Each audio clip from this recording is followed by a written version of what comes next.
Good afternoon and a really warm welcome to today's webinar, Overcoming Mental Health Bias. My name's Susie from This Can Happen, and I'm really delighted to be facilitating this open session for all our friends and everyone that we know. So thank you so much to our sponsors, GSK, Allen & Overy and Northern Trust for supporting us with this event today. So as you know, this is a really short, one of our shorter sessions. Catherine will speak to you for half an hour, and if we have time, we'll go on to any questions that we might have at the end, but we'll just see how that goes.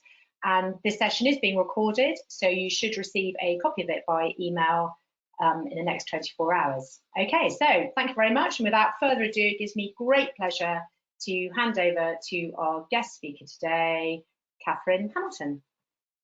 Thank you, Susie. So if we can move on to what we're going to cover today, it just seems really opportune, doesn't it, to talk about mental health as we begin to go back into this new blended way of working, coming out of lockdown, but still quite a lot of uncertainty. So we know that mental distress has increased for many during the pandemic, but also this toxic work culture for what's termed presenteeism isn't supportive of well-being either. And actually that rise in mental distress has been attributed to the toxic work culture of presenteeism, working longer hours, unproductive sometimes, working whilst unwell and not taking enough time off to recover. But before we can truly say that we've invested in well-being, we need to tackle our biases. What are we already thinking? What are our biases and those stigmas associated with mental health? So unfortunately, if we move on, got a little caricature here. Unfortunately, we aren't actually aware of our bias. It's why it's usually termed unconscious bias. It happens very quickly, we're not aware of it, but it's the impact that it's having on others. What impact might our words and our behaviours be having on those people that are around us? So we need to check in with ourselves. That takes a bit more analysis, a bit more intelligence, a bit more accountability for ourselves before we can then start thinking about others. So let's have a look at what do we mean then by bias. And in a nutshell, I have a little paragraph here that sums up what bias is. So if we could move the slide on. There we go. Automatic, outside our control. Our brain makes these automatic quick judgments and assessments, and it's based on years of experience. It's how we've been brought up, our background, our schooling, our parenting, and it is so quick that sometimes we have just moved on before we're even aware of what is fleetingly passed through our brain and caused us then to behave in a certain way. It's really important then that we pause, slow down and start taking account of what's actually going on in our brain. We all have bias. Doesn't mean to say we're prejudiced or that we discriminate, but we all carry a bias. So we need a bit more empathy. We need some more self-awareness about what's happening. We need to be more open and curious. So look at ourselves. And our unconscious bias is systemic in nature. It actually represents the culture in which we live and work. So when you think of a builder, who pops into your mind? Whoever it is, that image pops into your mind because it's been shaped by both your culture and your individual experience. So it's really important that we look at this sort of systemic belief and bias around mental health, that we start talking about it. And interestingly, well, we know this, and I'm sure you read about this, that, you know, some people in society are privileged because society is being built by them and for them. And other people face obstacles in fitting into our world or this world. So regardless of whether those who lack privilege want to fit into this world, in order to survive, they need to. So those dealing with mental health illness fall into this group. They're surviving, they're trying to fit in. And yet I firmly believe that fitting in isn't about inclusion, it's more about compliance. So let's have a look at what we as a society have created around this systemic belief, this almost stigma around mental health. So stigma, it's something that we have created. Discrimination and stigma can actually result in a period of poor mental health for someone. And people with mental illness have long experienced prejudice and discrimination. And the most common term is what we call a public stigma. And as you can see there, refers to negative stereotypes. So it's the most prominent form because it's been observed and studied by researchers. But it represents the prejudice and the discrimination directed at a group by the larger population. So let me just ask you, if you had to cancel attending an important meeting tomorrow morning with some senior people, some stakeholders, really important for you to be there, but you have to cancel going, would you say it was because you had a panic attack, or that you felt sad, or that you felt anxious? Or would you make something up, like you had an upset stomach, or you felt sick? We've all succumbed, actually, to the stigma around mental health.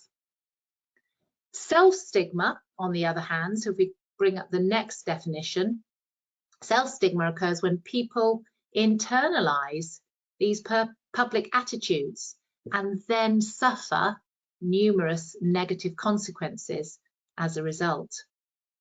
And once a person internalizes those negative stereotypes, they then may have negative emotional reactions.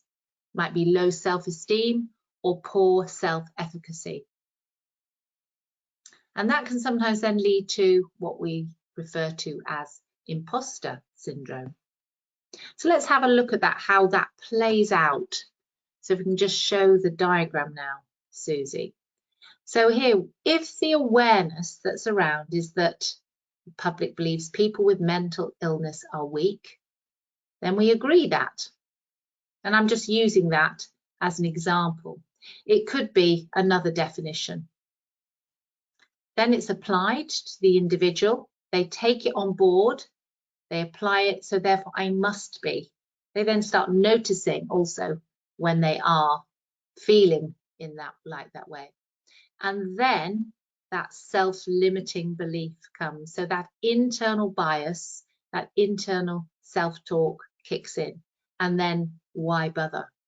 Now, extreme of this might even be suicide. Still a big thing. A lot of bias around that. I think it makes us feel uncomfortable. There's a lot of misunderstandings about it. And we cannot know, can we, what's going on inside someone's head. We might notice the changes in someone's behavior, but there's not a red flashing light that's sort of saying, hang on a minute, I'm feeling suicidal. So do we check in enough? Are we actually noticing, or are we ignoring it because actually we don't feel comfortable with it? It's not the norm. It isn't something that we can relate to. And then we perhaps don't even bother to ask. Sometimes we ask somebody, are you okay? And of course, the typical answer is yes. That is the typical answer, isn't it? People are just going to respond with that. So we need to think a little bit better about even the questions. A bit more specific might be, how are you today? And really be there to listen to that answer. And even better might be, are you happy? That would cause someone to actually have to respond. And there have been cases, haven't there, where if we've just checked in at the right time with somebody, it can make a huge positive impact. And then, of course, if they answer that question, are you happy? We might be able to go from there and say, what makes you happy? And have a great, very different sort of conversation. So mental health is complex. It's very real, it's very human, and we all have it. The stigma associated comes from misinformation, that mental health is, it's all in your mind. It's a sign of weakness. It's shameful. that it's always negative, that it's something you decide that you have, and it's something that you can snap out of. You're making it up. And all of those I'm sure you've heard, or maybe have even thought fleetingly. And if that fleeting thought goes through our mind, it then impacts what we say and what we do. So let's have a look at what that might cause us to say and do. So what if, for example, what if somebody made a gesture, even it's a raised eyebrows, isn't it, use of their body language, the shaking of their head. We see it, it's noticeable. We have judged somebody very subtly, but it's there. We might use a label or a phrase, you know, some of them you might have heard, you know, you're just overreacting.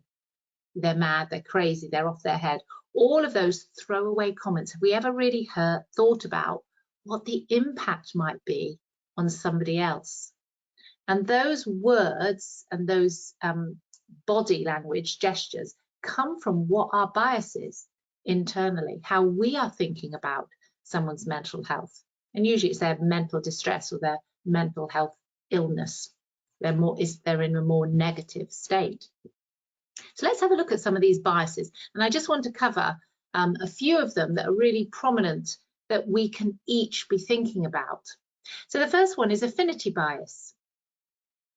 I'm sure you've heard of affinity. You know, we are akin to, we are naturally drawn to people who are like us. And we might tell jokes and they're in jokes with us. And what happens is there might be a joke or a comment, usually about the out group, people that aren't in our circle. And it seems funny to us, but not necessarily funny to somebody else. But sometimes because we may not have experienced a mental health illness ourselves, we may not be close to somebody, then we don't have an understanding of it. And so we continue to surround ourselves with people that we feel comfortable and understand our point of view, and that perpetuates that same point of view. So we need to be really aware of valuing and noticing those differences with a non-judging view. Value them rather than tolerating or even ignoring them. Another bias that links to this is something called priming. Now, if the only way you have perhaps been introduced to somebody or somebody's been spoken about to you is because they're, in their opinion, or they're just depressed, or they overthink things, you know, they let things overwhelm them, they get ever so anxious, then that's all you know, and you might take that on board, and then you may treat them in a way based on somebody else's opinion. So we need to make sure we are using facts and not opinion, and that we are getting to know people ourselves rather than allowing ourselves to be primed by others. And likewise, remember, you know, some of these are really held stigma stereotypes. How might you be priming somebody else about it because maybe of a lack of information? Another of the common biases is our selective attention bias. What if we are only noticing, seeing, hearing the information that already supports our point of view? Maybe we're not interested in the rest, or we don't believe it. So we are selective, and unconsciously we are filtering out the rest of that information. So we need to be more aware of what else is there that we could discover and learn from. And that links to the fourth bias that I wanted to just touch on, which was confirmation bias, the hardest bias to notice in ourselves. Because we like to think we're rational human beings, and that when we see something, we look at it and we analyze it and we work out whether we believe it. Actually, that's not the case. We already have a view of things, maybe quite a strong view opinion, and we seek out, we're selective about the information we choose to build upon and that continues to support the belief we already have. So if we have a belief about an eating disorder that we know about, we read about initially, we formed an opinion of it, and then all the information that we collect will continue to build that. And unless we get some really compelling information evidence to go against that, we will continue to believe what we've already and always believed. So we need to pause and challenge ourselves. Where has that come from? How open am I to thinking that there might be something else? So the three things that I would encourage you to try and help yourself be more aware of those biases and overcome them are, firstly, self-awareness. Be really aware of what is the bias that's limiting you at the moment. Be open to more information that's out there, and be genuinely curious to seek to understand, to find out more about individuals or about mental health as a whole. So we need to be willing to step into this together if we're going to create a more inclusive workplace where everybody, including those with a mental health illness or on a mental health continuum somewhere different to where we are, all feel included. And so there's some things we can do ourselves individually. That's just the beginning of it. But let's have a look at what can we reduce in our workplaces to reduce that stigma. The stigma that's there, we need to break it. So we need to know some facts and educate ourselves about the different forms of mental health and where they become a mental illness. How aware are you of your own attitudes and behaviour? The more conversations you can have about mental health, what you're seeing, what you're hearing, the more aware you'll become of your own attitude and then how that affects your behaviour. Choose your words carefully. Have we thought about, those phrases that I've shared with you? Have we thought about how they might be impacting somebody who overhears them? And we can be educating others, can't we? Focus on the positives. We are all on this mental health continuum. Keep hearing that, on this spectrum. And there are times where, we feel more positive. There is a tipping point where sometimes our negative emotions force us or create us to not be at our best in the workplace. But let's try and focus, be vulnerable, be in there with people, support others, include everybody. So let's have a look at how we can stand up for, stick up for, speak out for, and be a mental health ally. And part of this is, if we do nothing, then we aren't being part of the mental health positive agenda, creating that opportunity for well-being in the workplace. So we need to be willing to speak up, facilitate inclusion. That comes from an awareness that it's not as inclusive as it could be. And I said, doing nothing, and if you're against any mental health bias and stereotypes and stigmas, then we need to take action. And there's a very simple model actually that can be used on all sorts of where we want to step in, where behaviour from others isn't appropriate. And that's the 4 Ds. So let me just very quickly summarise this because it's a useful way where you are hearing or noticing that somebody looks like they're upset or uncomfortable by the way they're being spoken with, or they overhear the way someone's being spoken with. So the first one is distract. If you see someone looking uncomfortable because of what someone's saying or inferring or implying, then distract them with something completely different. Change the topic, take them away for a cup of tea, but change the conversation, particularly if it's in a virtual situation. The second D is delay. Maybe later, go in and check on the person and ask them, are they okay? So the second D is delay. So just wait for Susie to bring that up. And then the third D is delegate. Maybe you're not the best person to step in right now. Maybe there's someone more senior, maybe there's someone closer to them that you could ask them to go and have a word. But maybe the fourth D is a direct intervention. Maybe you need to help the other person raise their awareness about the bias and stereotype that they're holding about mental health and about what they're saying or inferring to someone. And let's just share this little speech bubble. And I wonder what you would think if you heard someone say that to you. I was always apologizing for my anxiety or for spoiling things. As a result, it made people think that my anxiety was wrong because I was telling them it was. I got comments like, "You don't look anxious," and I took that as a compliment. So you can see this whole stigma, how somebody has taken on a belief and lived that belief, perpetuated it, but also that comment, "You don't look anxious," it's as bad as saying you don't look gay. We need to step in and help someone understand that what is it about looking anxious, and that being anxious then is not the norm. And that's really what somebody is saying. You don't look anxious, as if anxious is wrong. I just use that as an example. There's so much in there that we could have a conversation with somebody about. So let's have a look at some of the ways we might be able to have a conversation with somebody. Bearing in mind, we want to keep it sort of low key and quite informal, and maybe even use some humour in there. So let's just click these up. They're just examples, and I would offer them to you as ways that you might find to step in when you've heard somebody say something.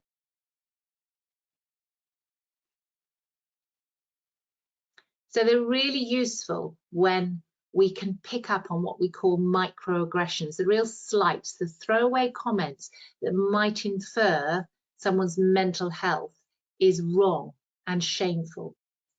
So we need to change that language. And you might get pushbacks. "Oh, you're just being far too sensitive. Come on, you're being, PC." We need to continue that conversation. We have to help people and ourselves raise the impact these small microaggressions can have on people. And that very last one there, I think the younger generation have absolutely been able to talk about mental health in a way that we haven't been able to before. And actually, the pandemic has also done that. It's no longer that taboo subject. But, I think sometimes when you make it personal to someone, I wonder how your daughter might feel if you said that to them. Suddenly it sort of rings home to them, doesn't it? Makes it very real. So there's some ways maybe to really simply just step in and help other people recognize what stereotype they might be holding here and therefore have slipped into that phrase. But we also need to be able to talk to individuals themselves when we're noticing that maybe their mental health isn't as it was, based on how they have behaved in the past, not against other people, not benchmarking against others. So let's have a look at how do we open up some conversations with other people. And again, these are examples, and they came from Deborah Grayson Recall, who is a contributor to the Harvard Business Review. And I think they really help us have what could be a really difficult conversation when we notice that somebody is behaving differently to their way of working normally in the workplace. So let's just have a look through these, and again, and just move through them gradually. So own it. Say "I," it's really good, and also own how it makes you feel. That vulnerability is a great way to build trust in a conversation. So another one might be, just a simple, "I want to ask you about something." A little bit of humor in here, maybe, you're not in trouble, I promise. But, maybe just then ask that question, but you're setting the scene. Say, "There's something I want to talk to you about." It might be, if you're a line manager, if you've maybe got a team, that you just say, "Look, I have made a commitment to talk to everybody about how they're feeling and coping. When would be a good time?" And right now, coming back into this, say, agile blended way of working, it's such an opportunity to reset ourselves and restart those conversations about how are people feeling. The anxiety might be temporary for someone coming back into the office, but this is an opportunity to then talk to someone to help people feel it's okay to speak up. Okay, there's a few others here. You've been on my mind. Showing you're caring. Again, be really open. I just want to share with you how I feel and that I do care. This is a good one. You haven't seemed like yourself. So you don't look like you're happy at the moment. Keep it really neutral. No judgment in here. And then final one. maybe link to this yourself. I'm not operating at 100%. You might even just stop with, and I imagine I'm not alone, and see what they say. But you might have to, push that a bit further. Can we chat about this? But each time you're inviting yourself in, but keep them neutral statements. So hopefully some helpful inroads into having the conversations with the individual, making sure we aren't biased when we're having them, and then also some conversations to have with other people to help check their bias. So let's just have a look in summary then. We need to overcome, we need to first of all be aware of the bias and the stereotypes and the stigma that's there. And we need to acknowledge that there can be discomfort still about talking about mental health. There are definitely misunderstandings, and there's definitely this feeling of how I should behave, what I should be doing. And all of that creates more anxiety. So what we want to be doing is creating an environment where people can thrive. And that happens if you give people clarity of their role, clarity of their goals, what they need to be achieving, that they feel appreciated and valued, and that they're able to speak up. So we have an innate need to belong, and that means that we want to fit in. And of course, sometimes fitting in itself can cause the anxiety and the depression, because it can be exhausting, particularly if it doesn't link to our own values and beliefs of how we should be behaving. So that an overly compliant workplace creates that fear and leads to anxiety and maybe depression. So let's just move over to the right-hand side about that's creating the environment to thrive. But we also want that environment where well-being is more likely. We need to give people the opportunity to find their well-being. And that comes from creating an environment where well-being is more likely. And a couple of, some of the areas we could look at is go back and check your policies and procedures, particularly around bullying, harassment. Might mean a bit more training. It might be having some really clear expectations of behaviour, set them out, and consequences for where not, so that we tackle these microaggressions. It might be that we do challenge those accepted stereotypes. Work out what is that culture that's been created in your workplace, and challenge them. They shouldn't be the norms there. We should be making sure we're creating an inclusive culture where everybody feels that they belong. And we need to show that we care. And that comes from what we can do in terms of listening and being patient and being empathetic. And it also comes from giving people the opportunity to speak up. So if we just move through those last bullet points, you'll see I put down how we can demonstrate a more inclusive and belonging workplace so that we overcome those biases. But it starts with ourselves, and then we can support others in the workplace. So I hope that's given you a summary of, this huge topic area really around bias, but also around mental health and creating a workplace where mental health and mental well-being is, what we're all striving for. Okay, thank you.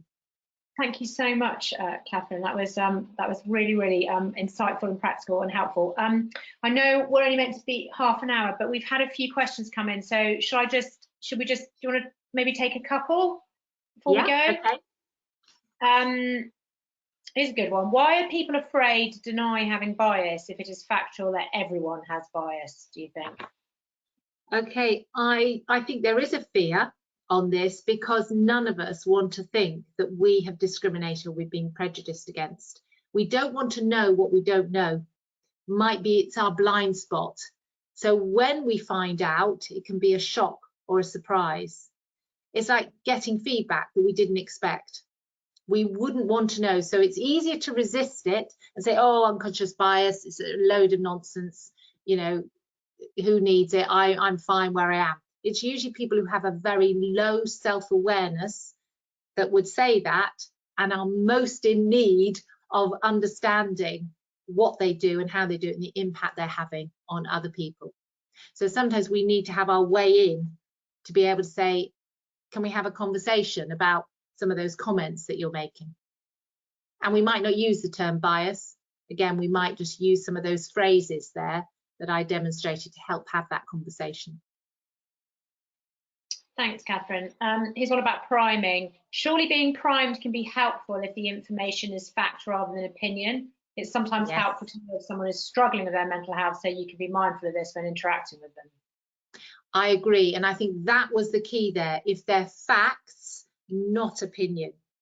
So if somebody says something, well, I wouldn't include them on that project at the moment because they're really struggling and I think it would just be far too much for them. We have to think, what is it based on? And is that the best? Is that best for that person at that time? And we usually get primed with great intentions. In fact, most bias comes from good intentions from other people. The difficulty lies in what might we have deprived that person of, that development, that opportunity, that chance to be part of a project, because somebody else has primed us to think, don't include them at the moment. Yes, maybe from a point of care, but it would be always better to check in with somebody and ask them. And I think the distinction between what's fact and what's opinion is so important when we're talking about priming. Thanks, Catherine. Okay, so give us what would be your one take home or sort of golden nugget that you'd like us to go away with today to end with?